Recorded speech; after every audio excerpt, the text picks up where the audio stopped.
Bhagwan Parshwanath, the glorious story of our 23rd Thirthankar.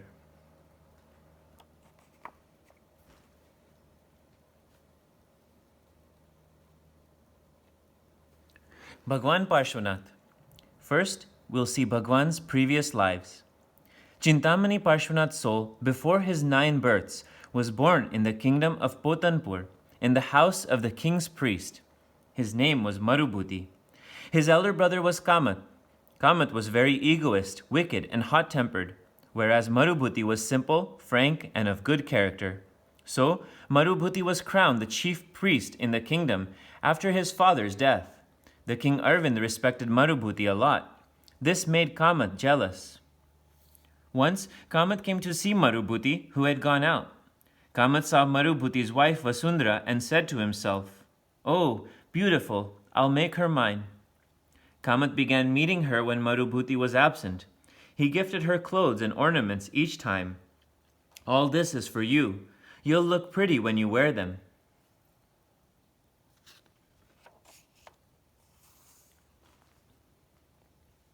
Vasundhara was lured by such tactics. They started meeting secretly. One day, Kamat's wife Varuna saw their sinful act and was shocked. "Oh God, what is this?" At home, Varuna tried to explain to Kamat, "Lord, what are you doing? Younger brother's wife is like a daughter. Your sinful act will ruin the whole family." Kamat became wild. He scolded Varuna, "You're ruining our lives. Aren't you ashamed of wrongly accusing your husband?" Great. A thief is scolding the police. When Kamat refused to listen, Varuna tried to explain to Vasundhara, "Sister, my husband is like your father. Won't this conduct of yours ruin the whole family?" Vasundhara kept quiet. But she told Kamat everything. Kamat savagely beat his wife and drove her out of the house. "You're maligning your husband. Get out." With a heavy heart, Varuna went to Marubhuti. He was furious when he heard all that, the things. "I must find out the facts." Next day, Marubhuti said to his wife, "I'm going out for 4 to 5 days for the king's work."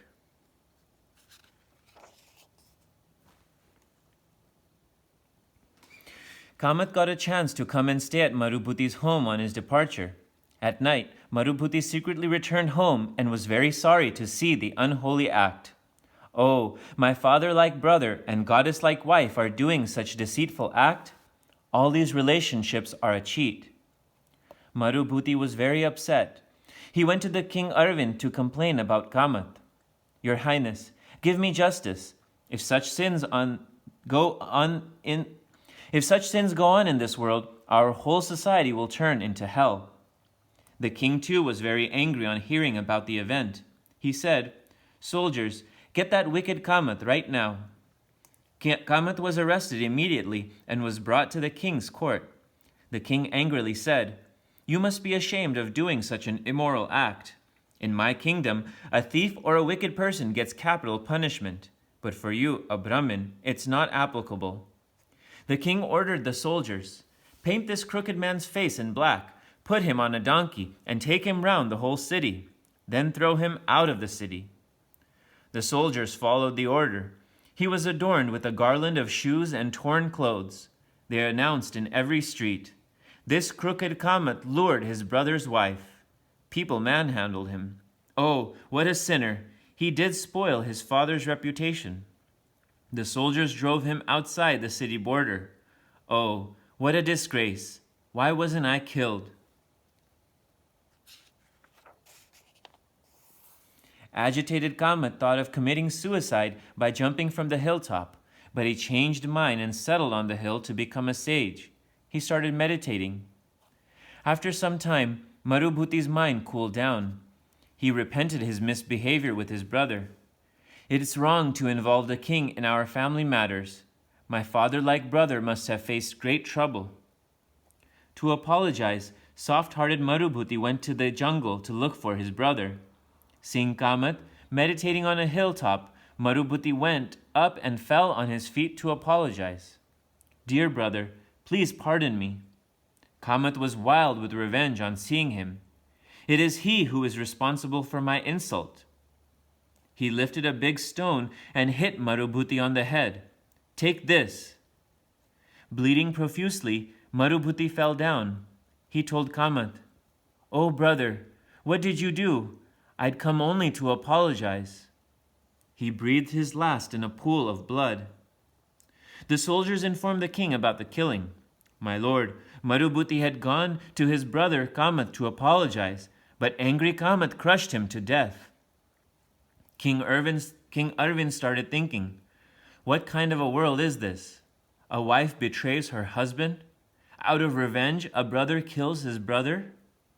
This made the king think that life is full of deceit and pain. Renouncing his kingdom, he went to the jungle to meditate.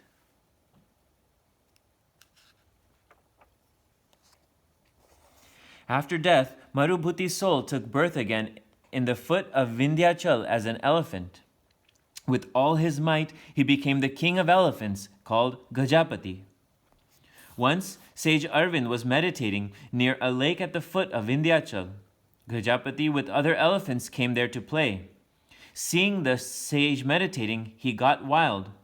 "Who is this sage meditating here at the place where we play?"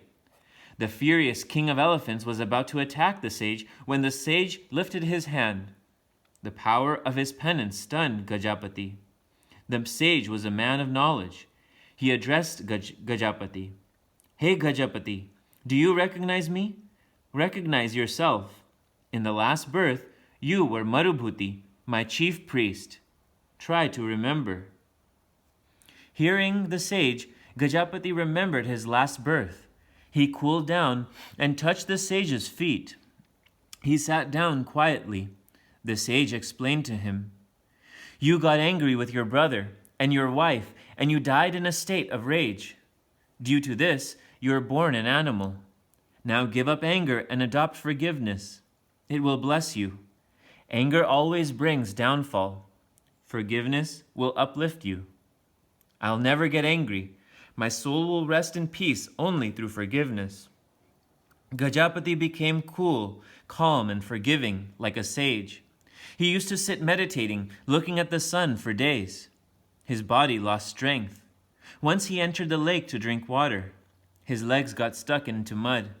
Due to weakness, he could not pull them out. "Oh, I'm stuck. It is difficult to come out."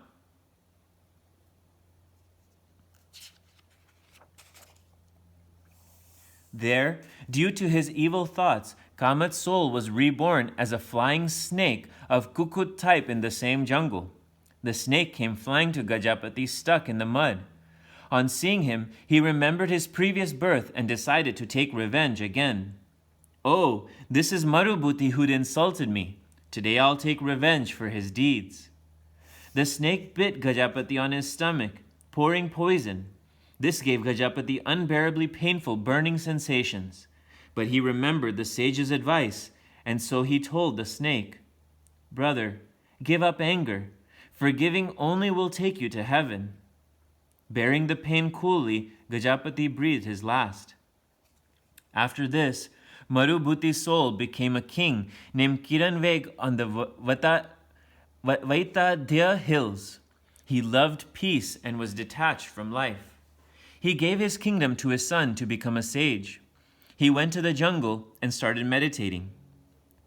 There, again, Kamath was born a poisonous snake. On seeing the sage in the jungle, he remembered his enmity with him. "Oh, this is Marubhuti's soul. Due to him, I had to face all insults. I'll take revenge." He wound himself around the sage's body and started biting him poisonously. The sage too recognized him and said, "Oh, king of snakes, abandon anger. Forget all fits of revenge. It's due to them only that your soul wanders in the hell of pain." But the angry snake bit the sage, poisoning all his body. The sage sat unruffled in meditation, and his soul left his body peacefully. He was then born an angel.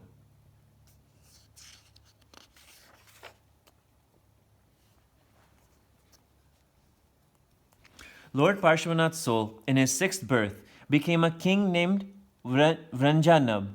King Vranjanab also renounced his kingdom to become a sage.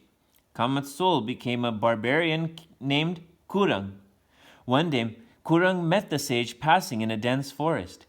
Kurang was out hunting with his bows and arrows. Seeing the sage made him furious again. This sage will be my first prey today. Kurang hit an arrow to the sage. The sage fell down. Namo Siddhanam. He left his body peacefully and became divine. Here, a poisonous snake bit the hunter fatally. With all violent thoughts, he created hell for himself. Lord Parshwanath, in his 7th birth, again became a king named Suvarnabhau of Videha Kshetra. One day, he rode deep into a jungle. There was a beautiful ascetic's abode. He saw there a beautiful girl carrying a baby deer in her arms and plucking flowers. This forest girl looks like a princess. Suvarnabhau started observing the beautiful forest girl from a hiding. She had put flowers in her hair, the smell of which attracted the large black bees. This annoyed the girl. She called her friend. "Come soon, protect me from these wild bees." "Sister, only King Suvarnabhau can do that." On hearing his name, King Suvarnabhau appeared from hideout. Seeing a handsome youth, the girls got scared. The king reassured them, "Don't be scared.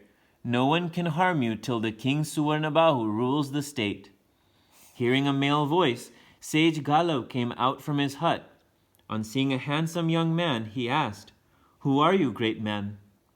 Before Suvarnabhau could reply, his soldiers came there looking for him. They were delighted to find him. They acclaimed loudly, "Long live King Suvarnabhau!" The soldiers' acclamations made Sage Galo say with pleasure, "Oh, so you are our great king. What do we sages offer you as a present?" Pointing towards the beautiful forest girl, the king said, "O respected sage, what could be more precious than this? I'd like to marry her." The sage said, "O king, she's the Princess Padmavati. She's spending her time in this abode. One foreteller had predicted that King Suvarnabhau will come one day and marry her. She's made for you only." The king married the beautiful Princess Padmavati and returned.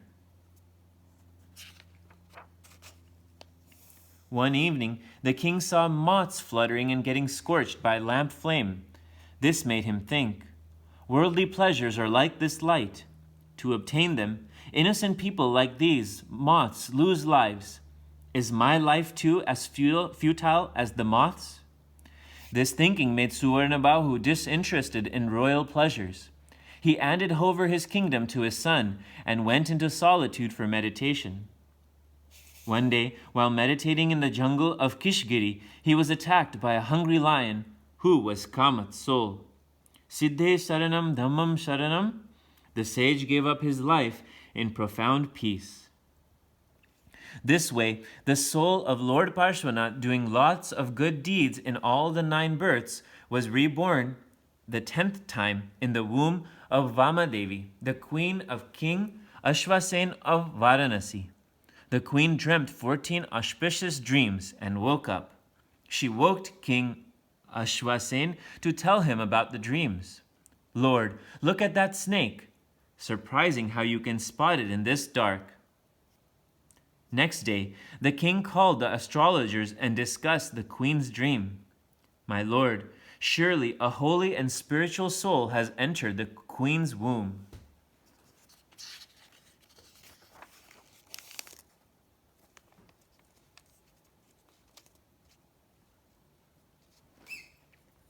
On the 9th day of the dark moon of Paush month, Queen Vamadevi delivered a beautiful baby boy at night. All the gods and goddesses and the Lord of Angels came to celebrate the child's birth. The king too celebrated his son's birth in a grand way. As the snake was spotted by the queen in dark night, the son was named Parshvakumar by the king. Parshvakumar was brought up royally. Later on, he was sent to wise teachers for learning different arts. Young Parshva was very handsome. When he rode on his white horse through the streets, the women would sigh. His wife will be the luckiest woman on the earth. One day, while Parshvakumar was accompanying his father in the Raj Darbar, a message from Kushtal kingdom brought a message from King Prasenjit. Your Highness, our kingdom is facing a serious problem. We need your help. We'll surely help you. Tell us everything in detail. The messenger started narrating.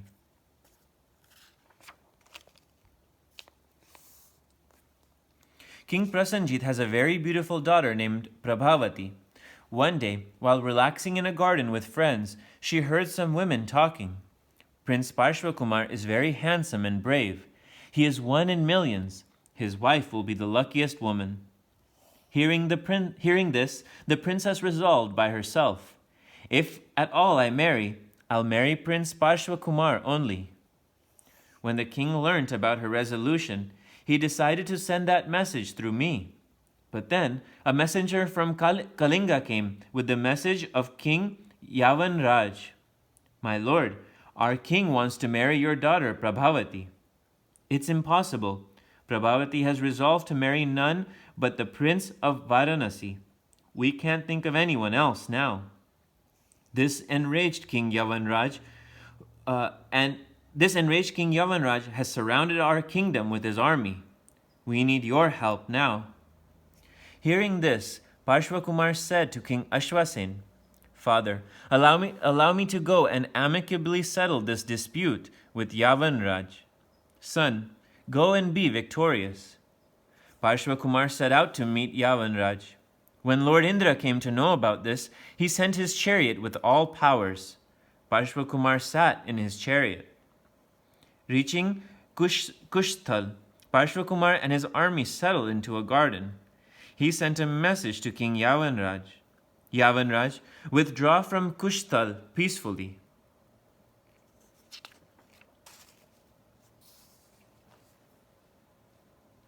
Yavanraj had heard a lot about the bravery of Parshvakumar. On learning that he had come with all his power, he got frightened and surrendered himself to Parshvakumar.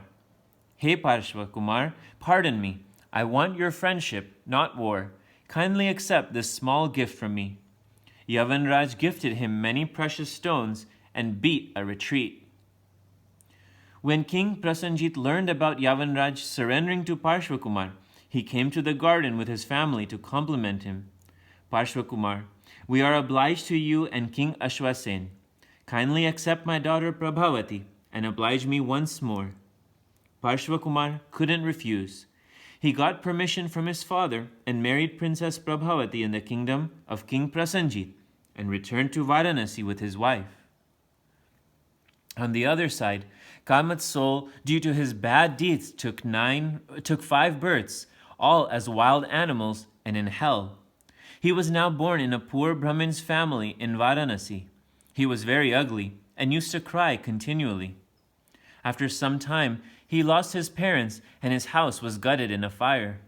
People called him Kamat, seeing him unlucky. Disgraced by the society, grown-up Kamat went to the forest for meditating, becoming a sannyasi.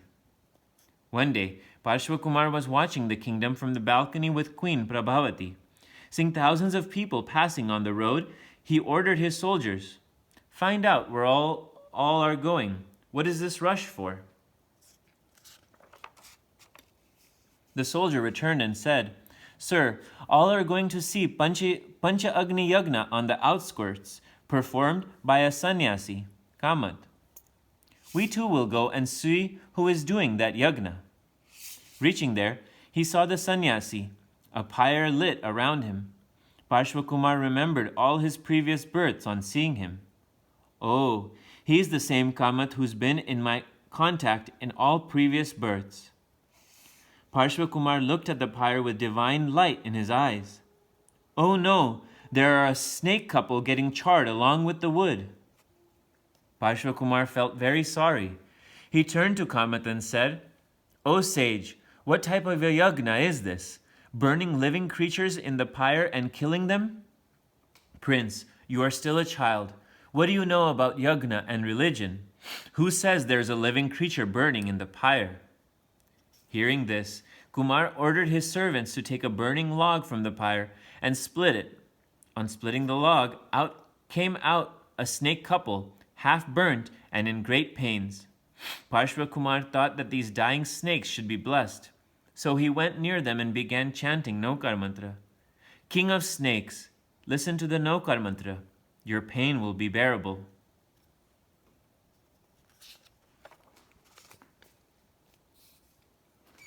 Hearing the Naukar mantra faithfully, the snake couple got peace. Leaving the soul with affections, they were reborn as Indra and Indriani in the species of snakes called Dharnendra and Padmavati. Seeing this, people started hating Kamath. Insulted by the people, Kamath got very disturbed. He went into the deep jungle, meditated severely with revengeful thought, and died. He was reborn as a demon named Meghmali. Back home, Parshva Kumar was dwelling about the incident. The world is full of ignorance and malice. To fulfill their inner desires, innocent people get trapped by malicious designs of people like Kamath. I must show these people the right path. He made up his mind to give up his kingdom and live as a monk. On Posh Krishna Ekadashi, the 11th day, Parshva Kumar renounced all worldly pleasures and royal amenities. On the city outskirts, in the presence of about 300 people, he became a monk. Lord Indra presented him with divine clothes.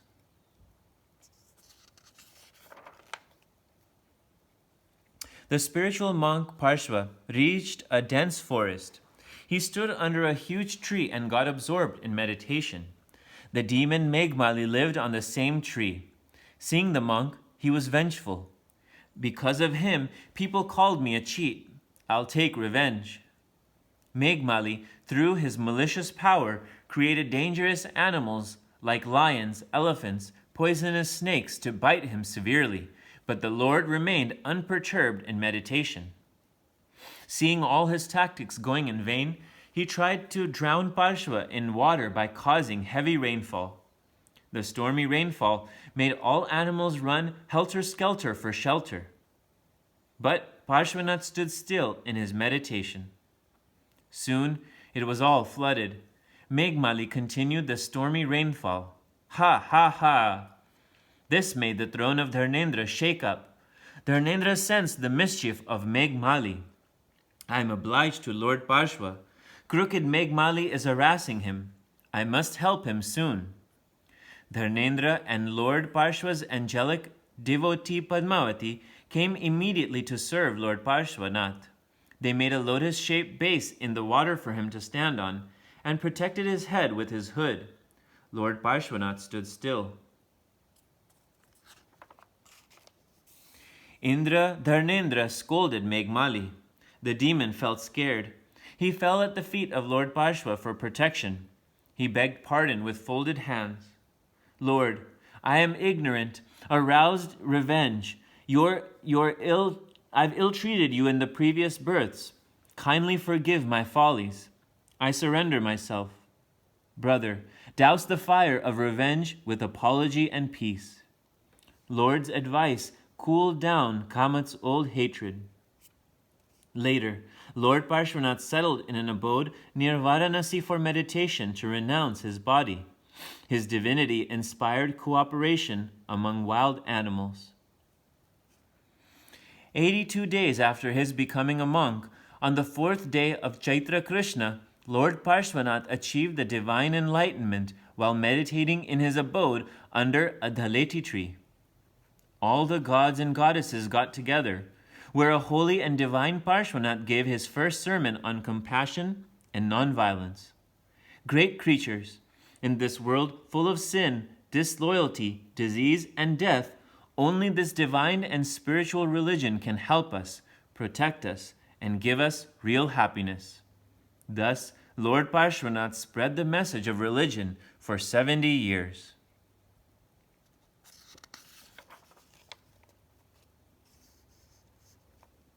When the end came closer, Lord Parshwanath, along with his disciples, went to the hilltop of Samet Shikar and got deeply engrossed in meditation. On Shravan Shukla Ashtami day in the Vishaka Nakshatra, Lord was blessed and he attained liberation, moksha. The Mount Summit Shikhar where Lord Parshwanath got liberation is today a holy pilgrimage place of Jainism. On this hilltop, 20 such great men, Thirthankar, and thousands of monks attain liberation. Thousands of people visit this place for pilgrim and worship every day. The end.